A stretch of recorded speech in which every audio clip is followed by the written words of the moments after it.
Aotearoa is living up to its reputation as we head north out of the small town of Blenheim in the Ferrari Purosangue. Passing neat rows of vines that produce some of the finest sauvignon blanc wines in the world.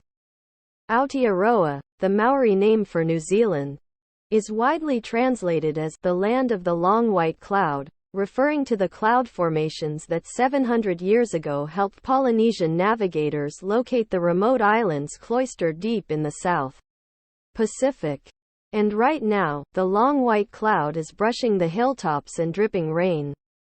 Lord of the SUVs? Ferrari's Purosangue might be too out there even for out there New Zealand. We dodge hobbits and dinosaurs in a Ferrari Purosangue on New Zealand's beautiful South. Aotearoa is living up to its reputation as we head north out of the small town of Blenheim in the Ferrari Purosangue. Passing neat rows of vines that produce some of the finest sauvignon blanc wines in the world. Aotearoa, the Māori name for New Zealand, is widely translated as the land of the long white cloud, referring to the cloud formations that 700 years ago helped Polynesian navigators locate the remote islands cloistered deep in the South Pacific. And right now, the long white cloud is brushing the hilltops and dripping rain. With the wipers slashing across the windshield, it feels prudent to twist the Manettino drive mode switch around to wet mode as we turn off the main highway and onto the rain-soaked two-lane that will take us through the hills and wriggle along the coastline overlooking Cook Strait, the body of water that separates New Zealand's South Island from its more populated northern neighbour. Although the sharpness of its throttle response has been dialed back and suspension is in its softest setting, the Purosangue darts along sinuous roads that at times seem suspended between heaving sea and primordial forest. The 6.5-litre naturally aspirated V12 up-front snarls gently on modest throttle inputs. And just as we're marveling at the 21st century technology that allows an engine producing 715 horsepower at 7,750 revolutions per minute and 528 pound-feet of torque at 6,250 revolutions per minute to feel so smooth and relaxed at low speeds, we round a corner to be confronted by a mountain covered in giant tree ferns, plants that have been on Earth since the Jurassic era. We half expect to see a T-Rex prowling through this suddenly ancient, alien landscape. Oh yes, New Zealand is different. That's partly because New Zealand is a helluva long way from, well, anywhere.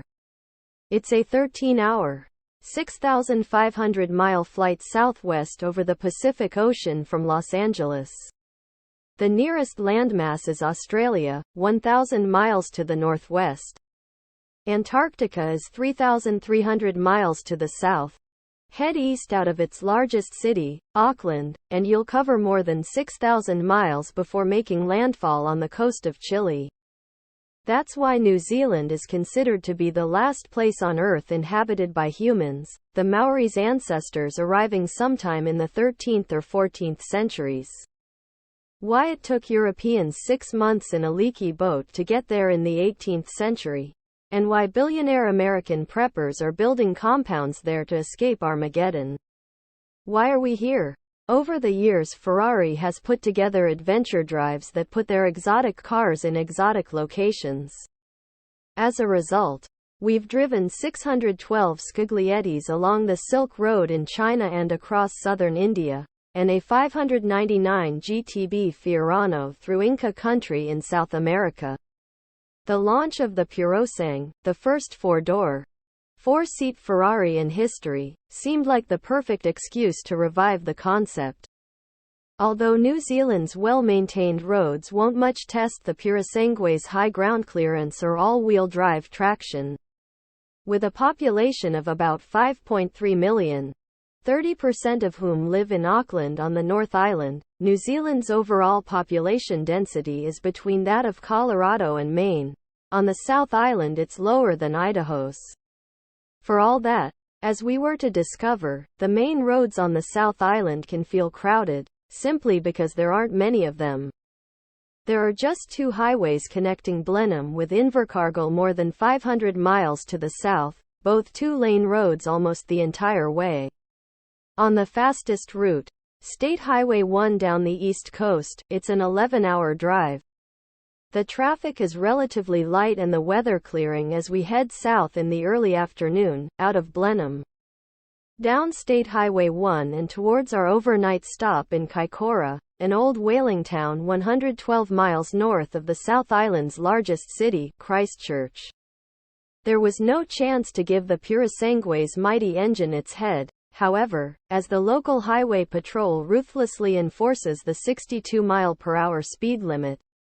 So we just cruise and enjoy the scenery.